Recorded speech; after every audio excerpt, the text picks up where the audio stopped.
And we're back with another episode of the Lakers Fast Break podcast. It's Gerald Glassford coming right back at you here for the Lakers Fast Break.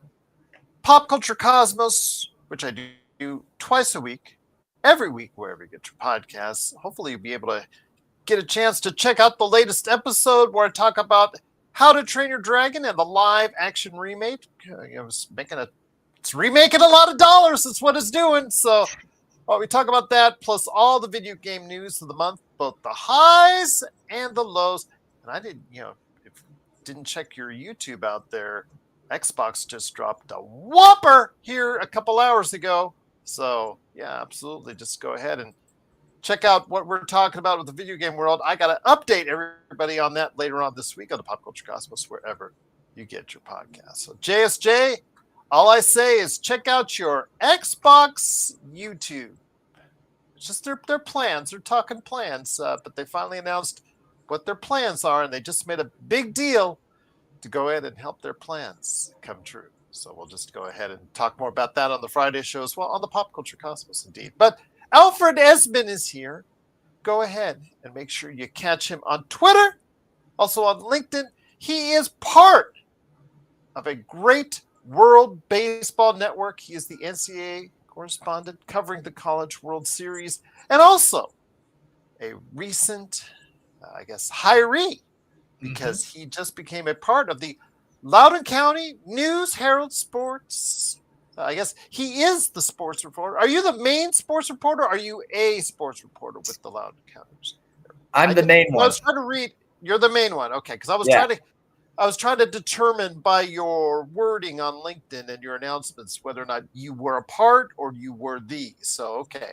He is the main guy behind Loudoun County News there. Of course, it's always great to have him here. It is, of course, the man behind, again, Loudoun County News Herald, World Baseball Network. It is Alfred Ezman. Alfred, great to have you here. And don't forget, he was a great part of the Orlando Magic community. So he is Orlando Magic, and also a great NBA expert as well. Alfred, always great to have you here.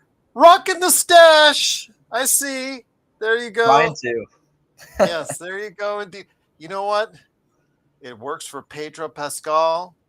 I expect now that every single newspaper in the country will now get a hold of you because of that stash and want you to write an article for each and every one of them. I'm just going to let you know, just like Pedro Pascal's in every movie, you're going to be in every newspaper going forward. Just want to get you prepared for that.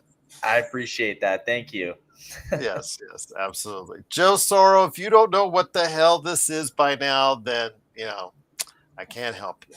I can't help you indeed. But Alfred got me on short notice because he found the time to go ahead and talk about the big trade that happened over the weekend. Desmond Bane going to the Orlando Magic for Kentavious Caldwell-Pope, Cole Anthony, a pick swap, and also as well 4 unprotected first-round picks, including this year's draft. I broke it down already with Legend as far as our thoughts on it. And I rarely agree with Windhorst, Brian Windhorst of the ESPN NBA news outlets and all that. He said that while much of the trade was for Desmond Bane, you can't say 4 first-round picks is the entirety of its worth for Desmond Bane. It looks like that on paper, but I think some of that has to go to as far as the first-round picks being some of those first-round picks have to be for just unloading salary to Memphis. Your thoughts on the trade? Again, you've always had your ear down to the ground as far as the Orlando Magic is concerned.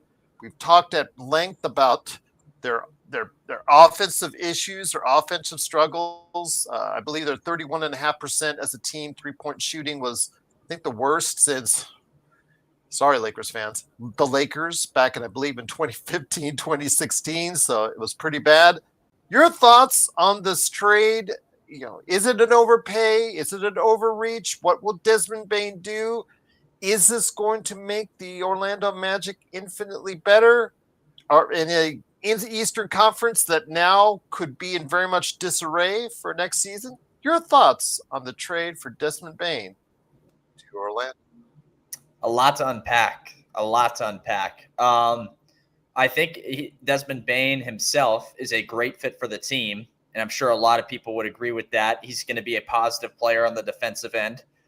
He just had, even though the points per game average total dropped down, he had the best field goal shooting of his career this past season. When you combine both the twos and threes, he sat right around 40% with the 3-point ball. That's something that Orlando could use and benefit from, quite obviously.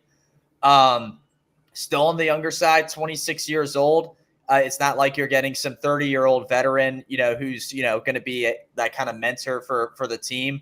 He fits the younger bill of this squad and whatnot. And I think, Gerald, the way the backcourt's turned out now with him and Jalen Suggs, that is a really good defensive backcourt. I think that will be a good anchor for this team. Now, the price is the issue that everyone has with this. It's the 4 unprotected first-round picks, that swap, and then, of course, Kentavious Caldwell-Pope and Cole Anthony thrown on top of it. Cole Anthony, I will just say, had been on the trade block, I'll call it, for Orlando forever. If they were ever going to do this kind of move, he probably would have been like the first name or two to be, picked from in order to make a trade happen. And then the KCP move was Orlando and Jeff Weltman wanted out of that contract after what they saw this year. I can't put it any other way than that. It was a lot for the kind of output he had, which wasn't great compared to his years previously with Denver and LA and whatnot. So, now you're clear of that contract. You have Bane under contract until I think it's 29-30. Is that right, Gerald? It's something like that. I'll check. I'll confirm that here in just a second. But it is 4 years, I think, and 160+ million, I believe, is from what I did some research yesterday. So it's a pretty pricey contract. I don't think he's a $40+ million player. I think when you're talking about, I compared him slightly above Austin Reeves, and Austin Reeves is going to be asking for around $30 million in the summer if he should do so. And we'll get to Austin Reeves here in a minute because he had some pointed comments recently as well. But I probably put it a little bit of an overpay on his contract. But let me go ahead and bring out his contract here in just a second here. But while I'm doing that, your thoughts, is this something I understand? Is this a little bit of a desperation move for Orlando? Because I understand they needed to increase their offense, but you're going all in.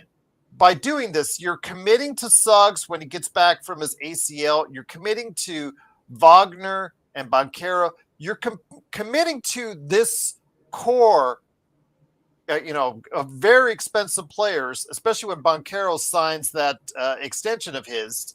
And by the way, it is through 28-29. It's going to be between $36 and $44 million going forward, just to let you know. 36.7 goes to 39.4, 42.1, and 44.8 is what's going to be next 4 years. So not exactly the best deal in the house. It may not age as well as people would like, but if he stays around 40% and still maintains a level of good defense, actually might turn out to be something that the Orlando Magic could really use. Yeah, I mean, this was a team who was some injuries away from being, well within the playoffs last year even. I mean, they were, you had oblique injuries from Paolo and Franz that derailed things a bit at different times, and they ended up a 7 seed. This makes them, Gerald, this makes them better, right? This makes them better, this trade, than they were a year ago, even with losing KCP and Cole Anthony. You maintain the big bench players, Anthony Black, Mo Wagner, although he has some contract things to work out. That's assuming that happens, it goes through. He also is coming back from ACL injury, if I'm not mistaken. Yes. With Mo Wagner, yes. Yes.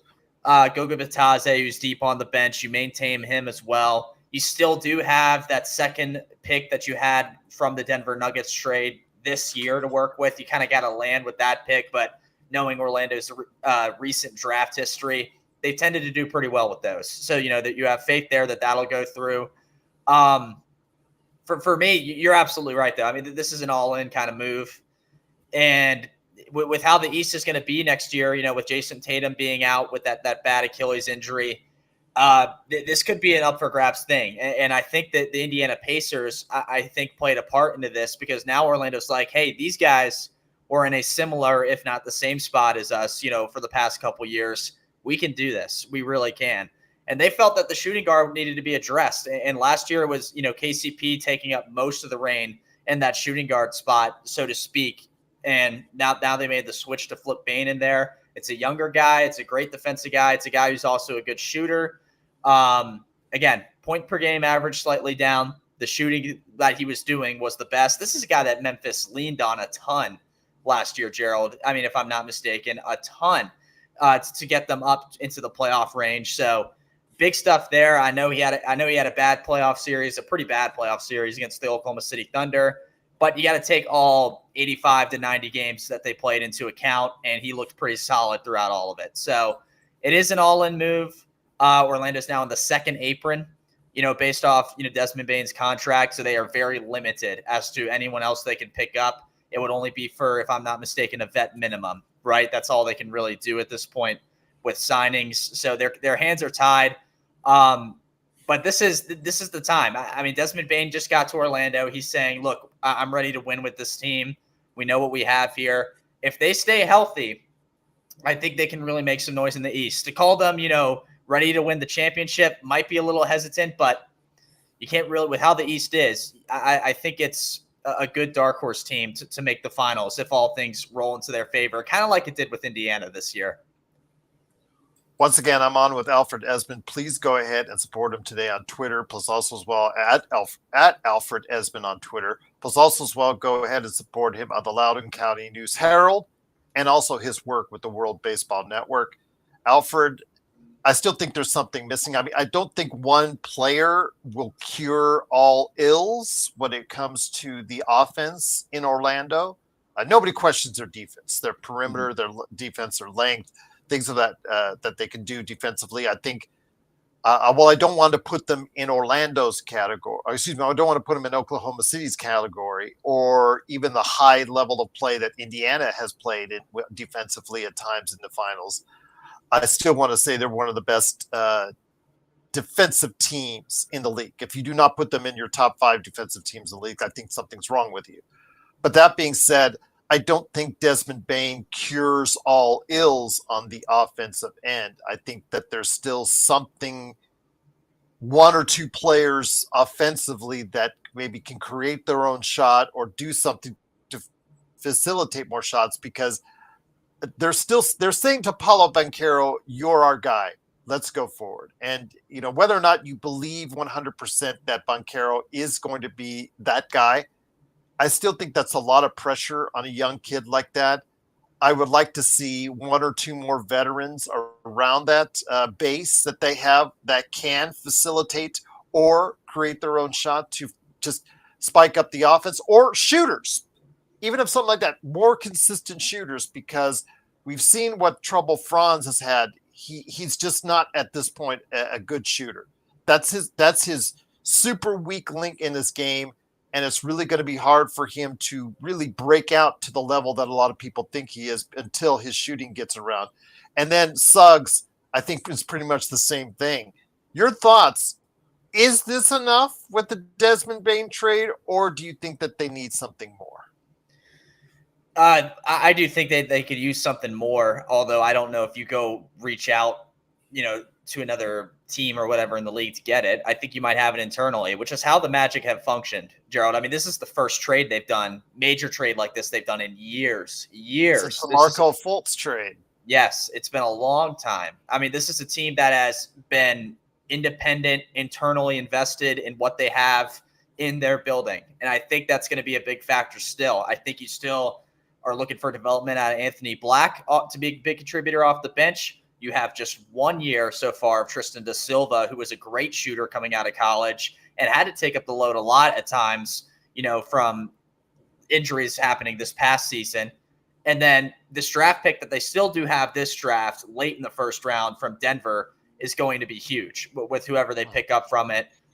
Me personally, if I'm, Jeff Weltman, who's great at his job and I compliment him on everything he's done draft wise, I'm looking at a Walter Clayton Jr., perhaps to come off the bench and assist with the shooting stuff and the ability to take over games. I think that would be a great addition to help this team. Now, does all of that, like what I said, does that get them over the hump? I don't know, but it still gets them that much closer, along with Desmond Bane already putting them that much closer. So I think a lot was made clear with this move, that this is what they have and they're going to ride with it. And, I think in the conference that's just not as good as the West 9 times out of 10. Anything can really happen with it. I would lean toward, something else, which is what the Magic need, along with Desmond Bane, happening internally as far as development goes, because that's the way this team's functioned forever, and it's already gotten them back into the playoff competing sphere of things. I think, Alfred, and the basis of the show today is, did the Lakers lose a trade partner, or a more likely trade partner? And I think the answer is definitively yes, because as you and I have discussed this, and Joe and I have discussed this as well, and some of the others have discussed this as well, Orlando seemed to be like a natural fit for the Lakers as far as a trade partner, where they in Orlando needed quite a bit on the offensive end, and the Lakers needed size and defensive ability on that end. So it seemed like a natural fit that they had pieces they could work together to make that happen. I wonder why that, and I said before that I think Desmond Bane is a better player overall than Austin Reeves, but it's not by much. And it's certainly not much by $25 million difference at this point in time, roughly, that the two are being paid at this point in time. Although, again, Austin Reeves, whether he wants to stay here, decides to stay here, or can or cannot stay here, that is going to change in the not too distant future. So with that being said, my friend, I'm wondering why Orlando went for him specifically and not something like Anthony Simons is, I believe, less expensive than Desmond Bane. That's also been a hot rumor as well. Austin Reeves, again, has also, his name has been mentioned in trade talks to Orlando. So I'm just wondering why Desmond Bane fit that bill, but especially based on the price. Yes, let's just say 2 draft picks had to go in as far as dumping the salaries of KCP and Cole Anthony, which may have enticed this deal to make it happen. And maybe that Lakers and Portland didn't want that to happen on their end. But your thoughts on why they would just look at that for their long-term future, look at Desmond Bane for a long-term future, as opposed to some players who are cheaper or substantially cheaper, but not, I guess, not a far ways away from them as far as the quality of player you'd be getting in return. Yeah, I'd say. I mean, Kobe White as well in Chicago. There's other players that I think could have fit the bill that at a lesser price is what I'm trying to say. Right, or maybe we're underplaying this, and that they offered something similar, if not more. Maybe one of those teams is overreaching on what they'd want from Austin Reeves or something. Weltman said no, or something like that. But I think a major thing is with Desmond Bane. He had his introduction press conference today, and he said, he told his agent, "Look, I don't know this team, if they decide to make a move that has me involved in it. Orlando is one of my top places I would like to consider." And I think it's for the reasons of the youth, the defense, and he knows his shot would help the offense. So I think his want to be in Orlando played a big part in it. It played a big part in this. And I'm sure when discussions first happened between the Grizzlies and Magic, that was brought up, right? That this is a place he wants to go. I also think, maybe there's a lot of confidence in Jalen Suggs to take the ball up and down the floor, whereas a guy like Anthony Simons, maybe you wouldn't want him doing it as much, over Jalen Suggs or something like that. Although I think Simons was a really weird case because Simons is a Central Florida native kid. So, that one was like, oh, that's a fit right there. You know what I mean? But apparently that one didn't work out. With Reeves, not too totally sure, especially with the contract stuff, to be honest with you. Might be a defensive concern, although I think his stealing was a lot better, Reeves, this year than it was in previous years. Maybe it was a defensive thing that Orlando didn't like. I think that defensive identity is just vital to this team. They don't want to lose that. At the sacrifice of getting more offense, they want to kind of have a mix of it, which is where the challenges come from with finding offense. But at the same, they're still just like, no, we want defense first. So maybe they preferred Bane in that light. That's what I got on the Reeves one. The Simons one, I thought had a real chance to gain some ground. But, unfortunately, I think they just had a lot of faith in – not unfortunately. I think they just had a lot of faith in Jalen Suggs to take the ball up and down the floor in that regard, if all that makes sense. I just think, again, I understand they wanted the depth of salaries. I understand they wanted Desmond Bane. But, man, this has a higher likelihood – how should I say? It has a lower ceiling and it has a higher basis of something going wrong because or something really bad happening with this trade because of how much you gave up and how much you're paying Desmond Bane as of now.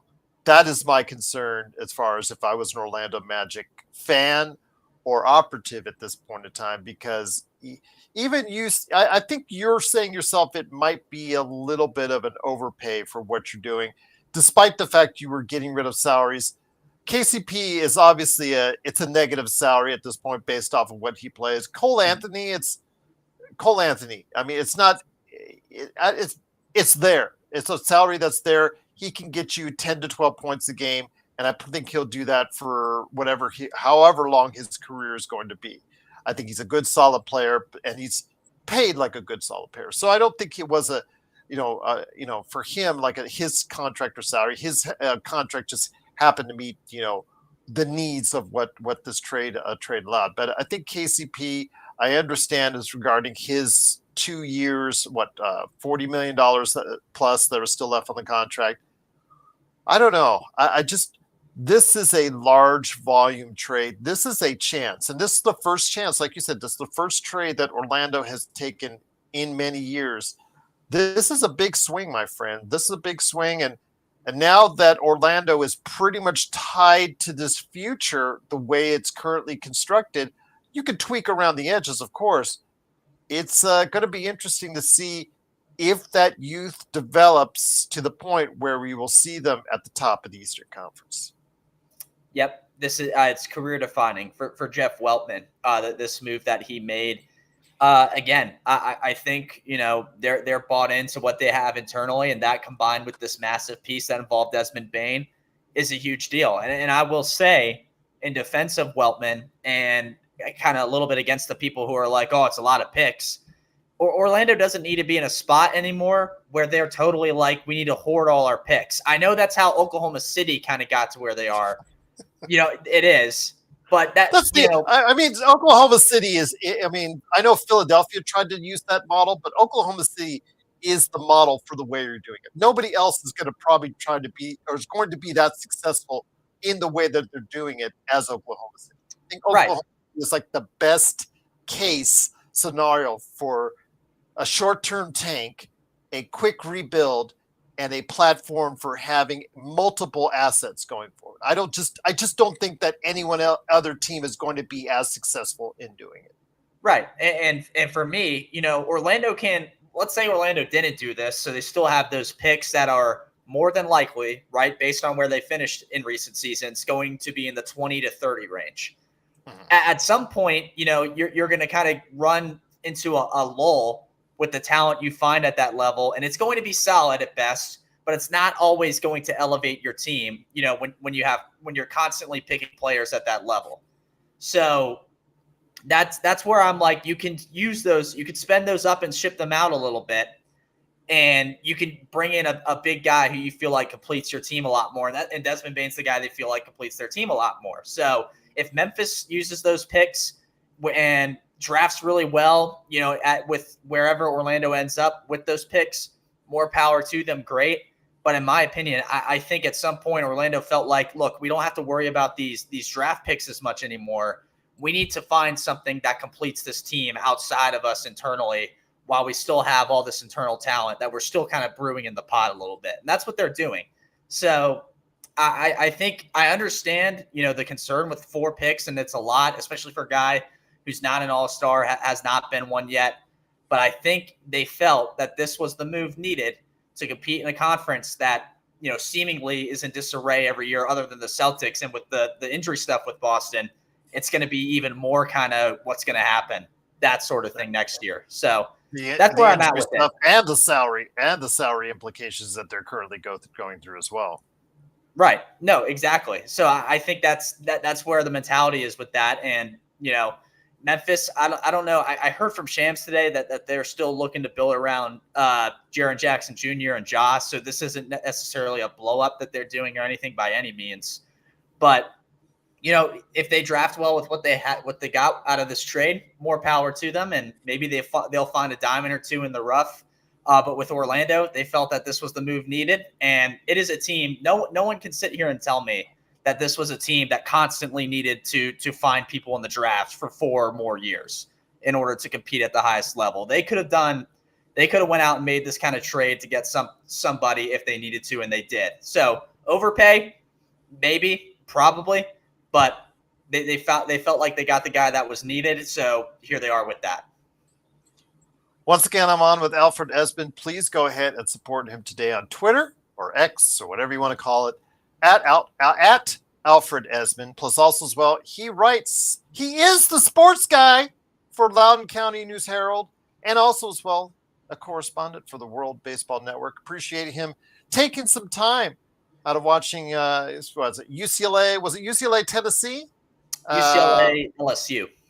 UCLA LSU. I knew it was SEC. I was like poking in on the other day and watching a little bit of it, but I knew it was SEC. I knew it was SEC on that. But Parade on Figueroa says, "Hi Gerald, great show. Can you please ask Alfred to explain how Bane is worth 4 first-round picks and Luka Doncic only 1?" Parade, I know you just jumped in here a little bit ago. I did say that I think Brian Windhorst from ESPN, who I don't like to agree with on much, but I will agree with him on this, said it best. All those picks are not for Desmond Bane. All those picks are not for Desmond Bane. Say 2 picks in the swap are for dumping the salaries of Cole Anthony, but more importantly, KCP. I think when you realistically, you want to say maybe 2 or 3 of those picks are for Desmond Bane. But that still begs the question, why is Desmond Bane worth so many more picks than Luka Doncic? But I think the answer is relatively an easy one, Alfred. He's not. Right. He absolutely is not. I don't think – I'm going to be honest with you, Figueroa. I'll abbreviate your name a little bit.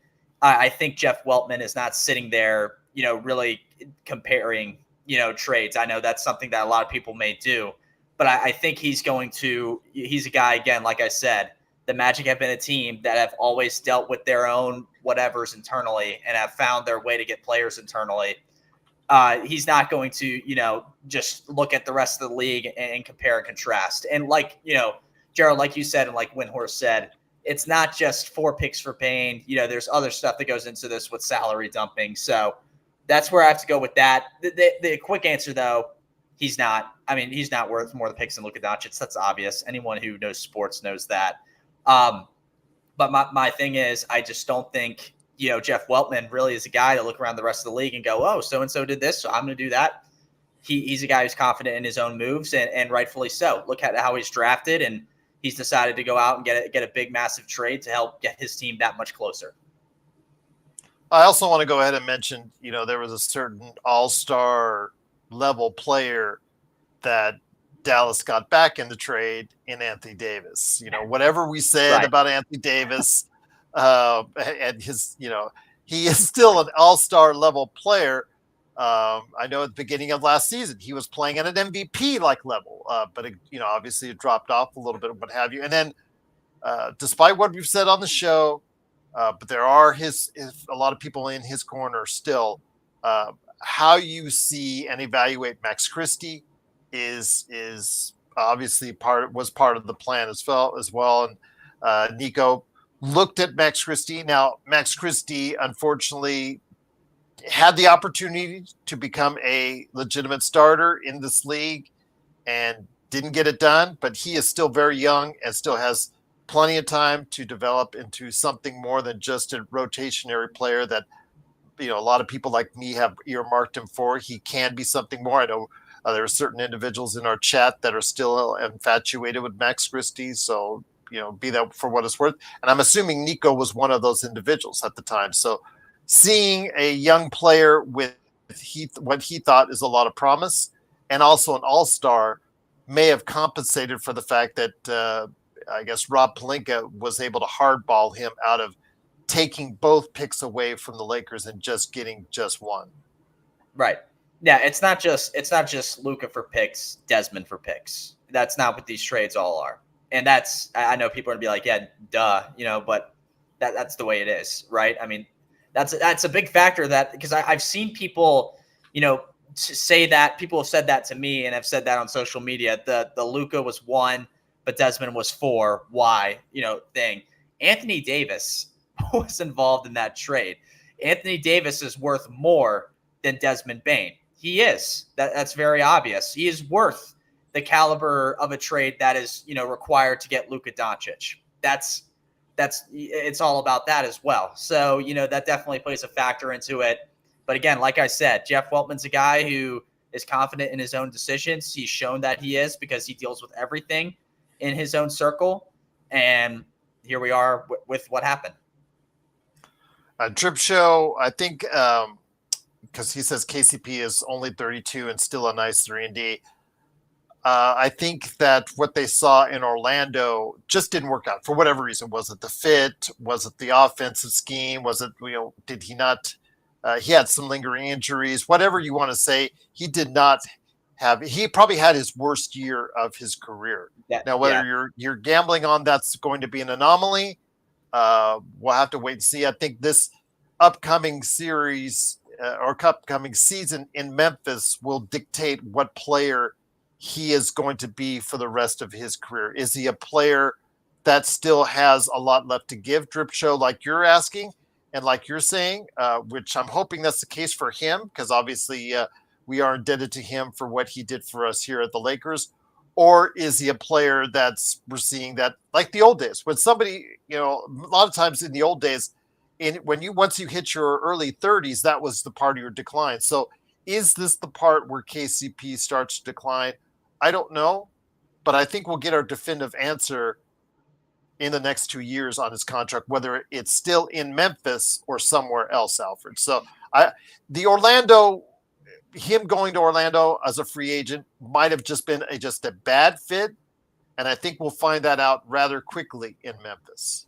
Yeah, I think it was, excuse me, hands down the worst year of his career. I mean, the one year that I could pick out that might have been worse was his first rookie year in Detroit. And that's kind of unfair, right? I mean, he's just a rookie. You have no idea what he's going to do. So I think the fit was good. Like everything from what he did in Denver showed that this was going to be a good fit.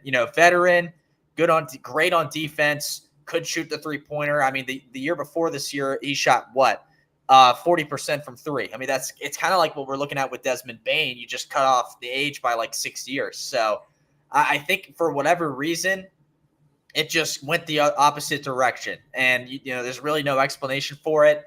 Maybe it's an age thing that he finally hit or something like that. But I don't blame Orlando one bit for getting out of that contract after what they saw from him this year. A lot of people who are closer than me with the Magic would tell you the same thing. And Drip, he could be nice. He could still be nice. And like Gerald said, this year could be an anomaly. But at the same time, this year was his worst year. So that is why he was involved. I would have to see him in Memphis, Drip, to say whether or not. Yeah, I mean, he needs to be evaluated from this point forward to the trade deadline in February. By then, we will have a good idea, Drip Show, between us here on what KCP has left. Is he still a starter in this league, or is it starting to drip off where we're getting point where Orlando just they said goodbye to Gary Harris recently in order that they could compensate for the trade. Gary Harris was once that type of player, but we've seen his career started to decline over the years. Is KCP headed in that same direction? I think we'll find out his early days in Memphis. If he wins the starting spot in training camp and has the ability to go ahead and give 75% of what Desmond Bane was doing there in Memphis, then I think you have your answer, Drip, and you're right. If not, then it's going to be a contract for the next 2 seasons, which is going to be really, really hard. But that's a good question, Drip. Scottie Pippen Jr., I believe he is an unrestricted free agent. And if that's the case, is he out of Memphis now, Alfred, because they have Cole Anthony? It would be safe to say, right? I mean, I think that's something that they addressed. I mean, I'm pretty sure you're right. I'm pretty sure he's out of Memphis, but I don't know. I mean, Cole Anthony, I would be shocked if he was going to be able to start alongside like Ja or something like that. I think, like you said, Gerald, he's the guy who's going to come off the bench and give you 10 to 12. And that's just going to be who he is, And in Orlando, he would randomly have. He's actually not a free agent. My apologies. He's actually on. Wow, that's a good contract. He's got a club. There's a club option in 27-28, but it never reaches over 3. It stays under $3 million the whole time. So, wow, that's a good deal. Yeah, that's a really good deal. I don't think so. Would the question be him or Cole Anthony? Where do you turn to? Yeah, exactly. I mean, because Drip Show says Scottie Pippen Jr. is out of Memphis now. He is not a free agent, and we saw him play some big minutes. I mean, as one of the only beacons of light in that Oklahoma City series. Yeah, training camp battle to watch. Yeah. Or does this mean Ja Morant? They said they were committed to Ja Morant, but do you think they should stay committed to Ja Morant? Because I've seen both. I've seen both things. Sham said today that they're going to try to build around him and Triple J still, and then I've seen that they're looking at offer. I don't know. I have no idea. All I know is that front office, I think, is not going to be content with just hanging around where they've hung around since they had that little explosive playoff run they had. 3-4 years ago now, something like that. So they won't stay in this little middle ground too much longer, essentially. Maybe this is like hey, let's try to retool once, right? And see how it works. And if it doesn't work, then we'll try something. But I think there's motion happening in that organization. So I'll leave it at that because I've seen it both ways. I know what I would do. I just, like the Zion thing that I was talking about last night. I'm just tired of it. If I'm New Orleans and if I'm in Memphis, I'm just tired of it. I'm just tired of all the stress and trouble, and you're not getting me to where I need you to go. I mean, you've hit Memphis second place, but you saw they were an early out with the Lakers a couple of seasons ago. This season, they reached number 2 a couple of times, but wasn't able to hold it. But you saw how they just, fired Taylor Jenkins. They caved out and got swept by OKC. I think that tells you pretty much where that triumvirate of Bane, Morant, and now Jackson, who you have to now decide whether or not you're going to commit to him long term because he is due an extension, a max extension. So you have to figure out if he's even worth that as well. So those are some big decisions in Memphis. I do want to go ahead and hit your question in a second here because that's a big, deep question to talk about free agency and also trading out there. JY says KCP is a clutch client. They only max out at the end of their contracts. You know what? If you could get that kind of contract, and remember, he was a guy who's been on 2 championship teams coming off that, and he had that good buzz. And he was still playing at a good level, KCP was. And Orlando, they needed that. It looked like it was going to be a good fit. And it just, like you said, Alfred, wasn't meant to be. No, who knows? This is the year, if any. Yeah, absolutely. Blue Magic says, does Durant get traded before July? And that brings us, obviously, to a question about the trade activity that's going on. I wanted to discuss it with you. Desmond Bane, started what I called the NBA summer trades. And the reason why I'm calling it the NBA summer trades is because the cap space for all but one team is limited. And that's the Brooklyn Nets seemingly have all the cards when it comes to cap space, whether they want to trade for actual or offer actual players in free agency some real money, or do they want to facilitate trades where they just will get assets on assets for taking bad contracts? We'll see how that plays out. But everybody else is kind of has to watch whatever apron that they're close to going forward.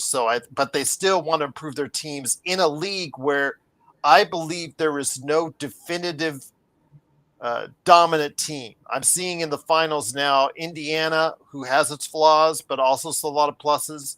I see OKC with some really good things that they're doing and the ability to go ahead and build going forward. But as we've seen, Oklahoma City has some severe flaws, especially in the half-court offense. So with that said, the summer trades has already kicked off. Kevin Durant is a major part of that. And we're hearing the words from Shams that, he's come down with his choices on where he wants to go. Whether that aligns with Phoenix, we'll have to wait and see. They said it's getting closer and closer. I think he is probably on the move before July, especially if the trade is linked to this year's draft, Alfred. Yeah, I think so too. I think that's very valid. I mean, I think the choices were what? Rockets, Spurs, and was there one more? Miami. Those are his preferred deals. Like there's other outside players like Toronto or other teams out there interested that Phoenix might be interested in trading with. It was not mentioned by as far as a preferred destination by Durant and his representative. Yeah, because I think Toronto's interesting because they're looking to move some guys like Jakob Poeltl, RJ Barrett, Quigley, right? And I think you could maybe conjure up something to where that fits into Durant.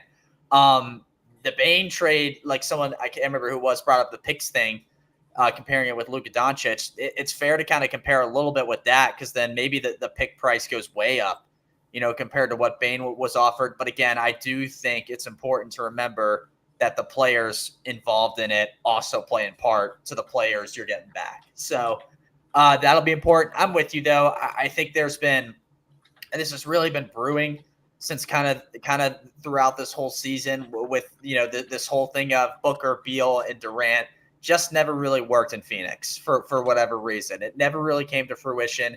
That was a team that, was supposed to get to the finals when you hear those three names, right? When you hear those three names, you're like, that's a team that can really make a finals push, and it never happened. So with that in mind, I think they're looking to get out of this, both parties, as quick as possible, and I think it does happen. However that works, we'll see. I think it could be – I think those three teams, it will more than likely it'll be where he ends up, but it could be something outside of that, like you said. But I do think it happens before July as well. So I ask you, what trades or what possible players do you see as being on the move? Again, I've gone back and forth with Joe on this, and Joe is a big believer in keeping this core of players and then trying to tweak along the edges. And I just don't think the Lakers have much in the way of assets outside of their two biggest assets in Rui Hachimura and Austin Reeves, who both can leave in the next summer and become free agents. I know that based off of what their contract situations, I believe Austin Reeves can still be offered a contract extension this summer. I believe I don't know if it's August or July, whatnot, but he can be. He'll probably not accept it because he sees more money in the distant future or not too distant future. So my question to you is, do you see any players out there like I do when Austin Reeves and Rui Hachimura as far as being possible trade targets this summer? I don't know if you've seen this. I've seen Jonathan Kuminga's name thrown out there. I don't know he's a restricted free agent, I believe, right now under Golden State's. So if they tender him a thing, if they can't re-sign him, they can tender him and then make him eligible for a sign and trade is what basically, or if Brooklyn offers him as soon as free agency hits 25 million, a 4-year, $25 million deal, a 4-year, $100 million deal. Golden State has the rights to match it, I believe, if they go ahead and do so, or they can work out a trade or whatnot. But I believe he is a free agent this summer. Right. Eric said yes. Again, like I said, he would be eligible for a sign and trade. Right. And I think the whole thing with that, correct me if I'm wrong, Gerald or Eric, is I don't know if Golden State wants to give him, that big extension yet. Right. Is that the whole deal with it? Or They're not sure. I mean, the way they've played him in and of itself tells you they are unsure of his future. They see signs, but they've never seen the whole sign, if that makes sense. They've utilized him, but they benched him. They've started him, but then they haven't played him.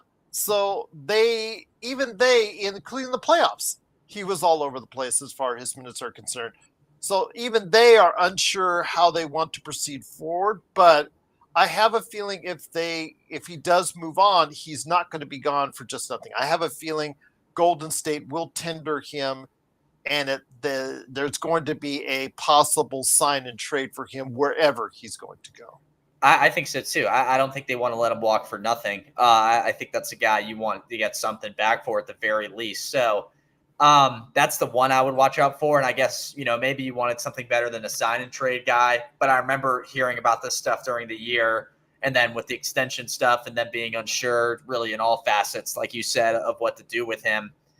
And that's the big one, really, that sticks out to me. I've also seen the Austin Reeves, Rui Hachimura things from Laker Tom, of course, and then just hearing you guys. Right. Today he was all over on Twitter just talking about his infatuation for the Marcus Smart, trading Rui and another player for Marcus Smart. I'm just like, these are not the players you used to know, Laker Tom. Right. Stop falling.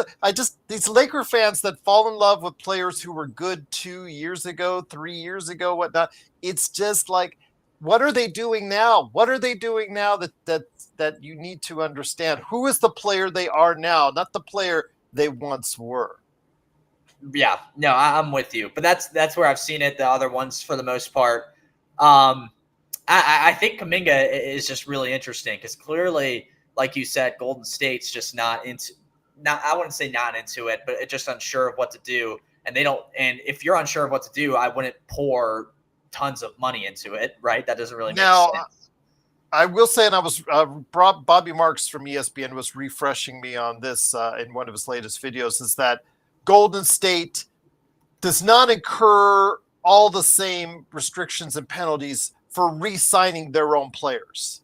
Mm-hmm. So if they do sign Jonathan Kuminga to whatever salary, they don't incur all the penalties of going into whatever tax apron they would be going into if they do so. Just I wanted to make that clear because you are allowed under the CBA to go over a certain apron to re-sign your own players and not suffer all the drawbacks from doing so. I just wanted to go ahead and just make that and clarify that because it is they do want to allow you as a team to re-sign your own players. Right. And that plays into effect really with the Magic too, right? I mean, they have this Paulo extension coming up. Cleveland with its bench players. I think their top 2 bench guys are both eligible for free agency. Yeah, exactly. So very much so. Other guys who I've heard about. It just occurred to me. How about everyone's favorite team, the Celtics, right? They got to clear some stuff up. And Jaylen Brown, I think they're hearing stuff for Jaylen Brown and Derek White. Mm-hmm. I don't know if that'll happen, but that's something to also make note of. I don't know just 2 other guys who you might want to think about. Because nobody wants Drew Holiday on that contract, a mid-30s player on a mid-30s $1 million deal. That one's going to be a hard one to go. And with Porzingis. Now, Porzingis only has 1 year left on his contract, but his health situation, the mysterious illness that he had during the course of the playoffs, I mean, it just adds to the list of his. With Porzingis, when he retires, I think it'll be more of what could have been with his health if his health hadn't prevented some of it, because I think there's been so many seasons where he could have had so much more opportunity to do good things, but his health prevented him from doing so. But he's also another one to consider. But yeah, I think that Boston would love for you to take Drew Holiday off their hands. I just don't know who off their hands that would take what is not a contract that's aging in the right direction. Yeah, someone's got to really like him. I think the other two, though, will get looks in some facet, White and Brown. I think it's something to monitor at the very least. I don't know, Laker-wise, how you guys would feel about I mean, those two, I understand, not fan favorites. White is somebody that I believe we would be interested in. He makes right around 30, which is a little pricey, but then again, for someone that could play the perimeter defense and consistently shoot the three, I think he feels, and maybe do a little bit of playmaking as well, but secondary playmaking, I think he fills a lot of needs for the Lakers. Right. Of course, there's the challenge of rivals, whatever. So that might be a thing. And actually, I would imagine that'd be a thing, but something to watch at least for the rest of the NBA out there. I do want to mention, though, Richard, you said Jordan Nwora. Jordan Nwora is one of those players that I think a lot of Milwaukee fans fell in love with when he first got drafted. By them, reminds me a lot of when Div X-Ray talks about Cam Jones as far as how well he did in Dallas and that the Lakers should go out and get him this summer. I mean, this would be, Richard, whatever team he goes to next, it would be the fourth team he goes on to. Same thing with Cam Jones as far as is concerned. So I don't know. With those guys, how many teams does it take before you're supposed to be able to find the right fit with these guys? So, I mean, I know those guys have shown promise. I just don't know how good that they're going to. Kai Jones. I kept saying Cam Jones. Cam Jones is in the draft. Kai Jones that played for the Clippers in Dallas last season. But Jordan Nwora, again, I don't know if he'll ever be developing beyond the player that, man, if he could just put it all together, one of those quote unquote, if he could just have put it all together guys. And that's what I've seen him. Yeah, you're thinking cheap role player. As someone if you could get him on a minimum, I think it wouldn't be a bad deal at all, Richard. But yeah, and same thing with Kai Jones. But the thing is, we got players like Jackson Hayes, I'm getting my names all wrong. Jackson Hayes, who is also a player that showed a lot of potential and just has, as we've seen, never really lived up to it. I mean, Orlando's had some guys like that as well. Just these guys where you think they're going to put the puzzle pieces together and they just never quite do so. They could be a nice deal at a minimum, but I just don't want to spend any more than that. No, yeah. And yeah, what country? Jordan Nwora play internationally anywhere? I know he's Milwaukee. He didn't play in the NBA last season. So yeah, you're right. No. But he could come back. So like you said, he did play internationally last season. So he's eligible to be a free agent to go anywhere. But again, is this a situation where like a Dante Exum, who had a lot of promise, didn't fill up to it, went overseas, redeveloped his game, and has now become a player of interest that's out there, as playing for Dallas, being able to shoot very well, just can't stay on the floor, which is the problem for him. But I don't know. I just, if you're able to get some of these guys on the minimum, take a chance on it. But that's the thing. Those guys, if they want more, they're really, really hard to go with. I know Nick Claxton is going to be very available in a trade. I don't want Nick Claxton, Eric. I think that's a very bad choice for the Lakers. He does have a declining value contract, but he is not a good rebounder, and he has free throw issues. So this is a guy who holds the record in a playoff game, 0 for 10. I cannot stress that to you guys enough. He is not a good free throw shooter, and you guys are going to be complaining he cannot play him down the stretch because he's just, when you're that bad a free thrower. We saw with Mitchell Robinson, Alfred, in the playoffs. When you have a player that is that unsure and lack of confidence in themselves at the free throw line, it is hard to play him or those type of individuals in the clutch. Yeah, very much so. I would agree with that. And I think Cam Johnson is a really interesting one. I saw it today from actually a Nets page that the Spurs they were thinking that'd be a good fit for him. Just something else to kind of help boost that Spurs team. Cam Johnson would be involved in that. What the Spurs would send back, I'm unsure. But another name to watch If out they for. don't get Durant, that's where they might lean to next. Yes, that's very good, actually. That's probably what I would think their backup plan would be. And still a good one. I think Cam Johnson averaged, 18? Yeah. 17, 18 a game this year. So very, very good option as well. Yes. Again, that's why I'm stressing you guys. Stone is on the Nick Claxton trade. A lot of other guys are on Nick. Good rim protector, lob threat, fills a lot of needs in that area. But the problem is he is still weak with a lower base. So, guarding Jokic 5 times, 6 times, 7 times, if you're talking about a playoff run, I don't think he can do it personally. And then again, like I said, the free throw shooting, do you play him down the stretch? Do you not? Because it's going to be Hackenick for any time he's playing down the stretch. So that bothers me a little bit. But if it doesn't bother you guys, again, he has a declining contract. So that is in his favor. So you have to go ahead and maybe say that that's a possibility. I think he's more of a possibility for Golden State in exactly what Eric was talking about or what we were talking about earlier in a sign and trade. Be wary of that. If Brooklyn really wants Jonathan Kuminga, I could see that happening, Alfred. That's a good idea because we were just talking about this sign and trade of sorts. Maybe that one of those two guys is involved in some way. So, absolutely. Richard says if you get Claxton, you need Watford or you need a rebounder, and the Lakers are one of the worst rebounding teams in the league already. And you get a guy who's not a good rebounder, but is a good shot blocker. But you need some. You're still inept as far as the rebounding. So that area of needs, if you get him, that area would need to be addressed and addressed big time.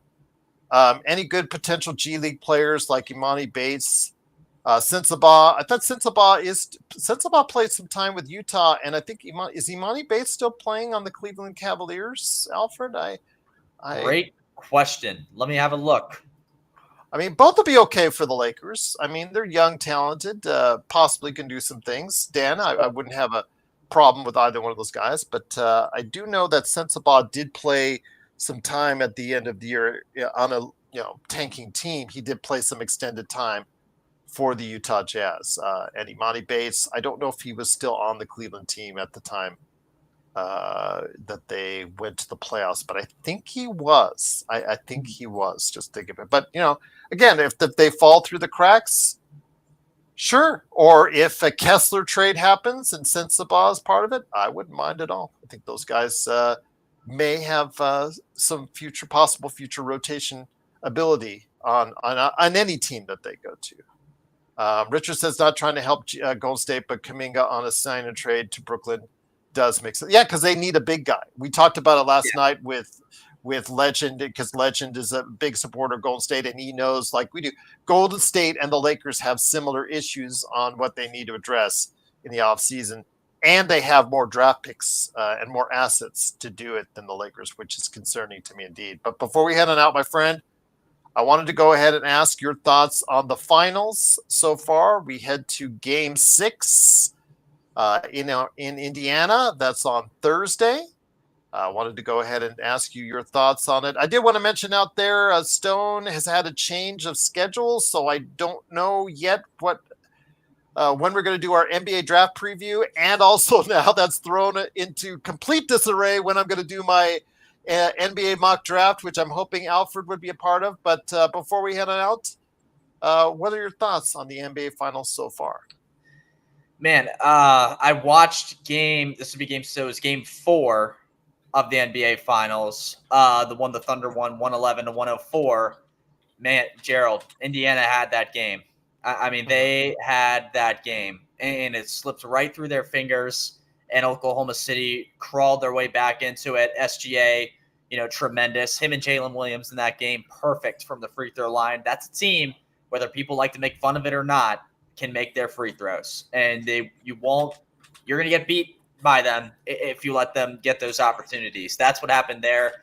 And I feel like everything's kind of slipped through the cracks ever since the Pacers kind of gave that game up a little bit. I think they were up by as much as like 10 in that game 4, something like that. And it slipped. I mean, it slipped bad. So game 5 rolls around.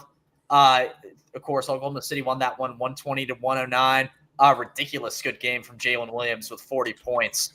SGA, another 30-point game from him. And he didn't shoot overly great, but still was able to get it done. Just super impressed with, I felt like once it was Thunder Pacers, I didn't feel like the Knicks or Pacers could beat this Thunder team. And it looked like for a while, Indiana had it going, and Halliburton was continuing to come on. Siakam was assisting the best way he could. But man, I think that little slip in game 4 they had to lose that game has just shifted things. And I get it. Oklahoma City has to go back, to Indiana for this game 6 in order to win it maybe on the road. But they did it. They just did it for game 4. So tough. I think it was Indiana was in the catbird seat for, half a sec there. And then it just kind of slipped. And maybe I hope it doesn't happen this way for Indiana fans. But it's turning into man, we had it for a hot second there, but it got away, that kind of thing. Because I just don't know. Yes, T-Mac, I should mention this. The Halliburton injury is a huge deal. Massive deal. I just don't really know how the Pacers are going to find any way to win without him. I think he's meant that much to this team in these playoffs, and it's really going to come at a cost. So, yeah, tough break. I really am kind of just shaking my head in almost sadness for this Indiana team because they really – I feel like they almost had this series, and it just slipped. Oh, I did want to mention just a few minutes ago that Indiana – who has also announced that Halliburton did undergo an MRI, so they're going to evaluate the calf strain that he has. I know it's been hurting him for a little while, and he re-aggravated it last night, so we'll see. That's a determining factor whether or not Indiana can stay in the finals, but we'll see on Thursday. But they did make a small minor trade just a little bit ago, where they traded the rights to their first-round draft pick this year, I think, to the Pelicans in exchange for a 26 pick. And I can't say that's bad at all because the NBA draft next year. Okay, we hear this every year, Alfred, but it's supposed to be this great, big, grandiose year. I know it's going to be very front loaded next year.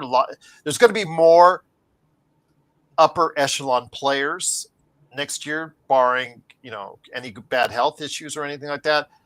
We'll see how it patterns itself out as far as a draft and whole next year, but a lot of experts are pointing to next year as being a really strong draft. So we'll wait and see with the NIL and everything that goes on. Who knows exactly how good it's going to be, my friend. But always great to have you here. I did want to go ahead and mention before we head on out, I know that you guys have been great in the chat. Truly appreciate you joining us. The reason why I don't want Austin Reeves traded. I know that Austin Reeves said he would love to, in recent days, he's loved to stay. He gave the line. He gave the good line. I want to be a Laker. I want to stay here. I don't need to paraphrase it. You guys have heard this before from players. I love it here. I want to be here. I want to be a Laker for life, et cetera, et cetera. He did, to paraphrase it, he wants to say, he's saying all the right things now. But, when it comes to Austin Reeves, he can make himself a free agent in the summer 26. That cap is going to spike more than what it will this year, Alfred, with the new TV contract kicking into place big time for the summer 26. And you're going to have multiple teams having cap space. He is eligible to be a free agent at the right time. Eric said, who's going to, to ask me which team is going to be offering him the max. I don't know if any team is going to be offering him the max. I do know that he'll be asking for double his salary this time next year if he's a free agent, Alfred. And that's going to be right around $30 million.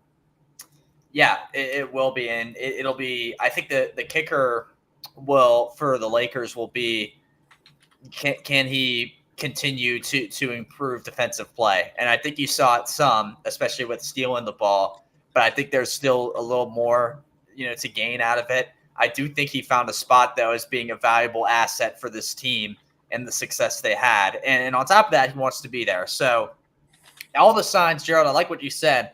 The signs do point, and this is genuinely good, to something getting done. Because I would imagine the Lakers want it. He's one of the well, they can offer him an extension in the summer, but it's not in his – and Dan wants to keep him here. I know there's a lot of fans. My mom loves Austin Reeves and wants to keep him here. But as I say to him, I don't want Austin to be traded, but I understand the realities of it. I just don't want him to walk for nothing, Alfred. We already let a player who's in the finals right now, diving for loose balls, let him walk for nothing, even when he wanted to give the Lakers a hometown discount. I seriously do not want that to happen again, Alfred, with a player that can make a difference on another team like Austin Reeves. We have to get him, get value for him if we think at all he is going to walk, Alfred. Yes, I 100% agree. Don't disagree at all. He's the kind of player you want something out of. It's not like, if here's another example. The Magic did it with CP. If the Magic did it with KCP wanting to get something back, they did. The Lakers can do it. I know maybe a little different scenario, but the same thing applies. The Lakers can get something of value back for Austin Reeves if the Magic can with KCP. Yeah, and that's what I'm worried about. I'm worried about him walking away for nothing. And Dan, please, I know you're a big fan of his, and I understand you would boycott the Lakers, and I would respect you if you do. I respect your decision on it, but I have to look at this. And I tell you, Alfred, I've told Alfred this before. I look at things from the perspective of an NBA GM, and if I see a player of his ilk walk away from the team for nothing, becoming an unrestricted free agent in the summer of 2026 and ending up, I don't know, Houston, San Antonio, or somewhere else, Brooklyn, somewhere else for money that we could have taken care of him on, or even if we did want to pay that amount for him, if we don't feel that he's that value, could have gotten value in a trade for him that could have put pieces together to help Luka now. That is what I'm concerned about, Alfred. And he is going into this summer, I think, the most valuable trade chip the Lakers have. Not the 2031 pick. He, above all else, is the most valuable trade chip the Lakers have this summer. Yes, agree. Well, my friend, it's been great having you here. Before you heading out, it is your time to do the big pitch. The cheap plug, as I always like to call it. My friend, it's always great to have you here. I'm hoping we can see each other in the next week or so-ish, trying to figure out this NBA draft stuff, But before we head on out, please let everyone know what you're doing, what you're up to, and all the great work that you're doing out there in the world of sports. Yeah, kind of hard to find my Loudoun County stuff, I think, for most of the audience, considering it's local East Tennessee news. But if you do find it, great. Just support it in any way. Just covering high school sports out here. Stuff you can find that is easy, though. Go to worldbaseball.com. If you're a baseball fan, you'll find baseball news for everything internationally, MLB, college, whatever it may be. You can go out there and find it. So be sure to do that. And really, that's it for the most part. Watch the College World Series. It's been awesome this year. No hitter the other day thrown by Arkansas's Gage Wood. There's been some good baseball. There was a walk-off not too long ago today with Louisville beating Oregon State. So, yeah, very entertaining baseball. Be sure to go over to worldbaseball.com, though. If you're a baseball fan, you'll enjoy all the stuff over there. And, of course, Gerald, being a former Orlando Magic Daily contributor, I'll continue to watch the Magic and the rest of the NBA with a watchful eye and just observing. Before we head on out, I just got to drop a super chat by John Howe. Thank you so much, John, for the super chat. It is immensely and greatly appreciated. He's asking, would you trade Rui, Gabe, who is on a expiring contract, and Dalton Connect? And, as much as I love Dalton Connect, I've talked about his issues of toughness and defense that he has to work out if he wants to be a regular player in the NBA. A swap of a first, which the Lakers have, I believe, up to 5 that they can swap, 5 swaps, and a second for Wiggins, Davion Mitchell, and Nikola Jovic.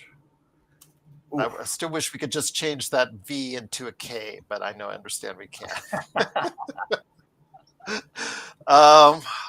What would you do it if you're Rob Pelinka and you get that call from Pat Riley? Hey, just thought I'd call my old buddies at the Lakers right organization right there, and just thought I'd interest you in that. What were your thoughts on that?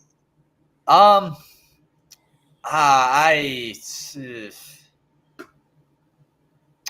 don't know. I mean, I think you're banking a lot on any sort of development of Jovic, right? Davion Mitchell is 26, so he's still on the younger side. I mean, production-wise, Andrew Wiggins has been giving the most. So I think you look at it that way. He's on the older side. I don't feel like that's totally just win now. Do you, Gerald? I mean, I don't see the move. I don't see the needle. I appreciate, John, your thoughts on it. Right. The Wiggins of Golden State in their championship run, I think that's gone by. But I also don't think that the Wiggins of the first part of the year in Golden State is there either. I think what he is now is more of what we saw in Miami. Not a world beater, but an 18-point-a-game player. He's a pretty good shooter, not a great shooter. Pretty good defender, not a great defender.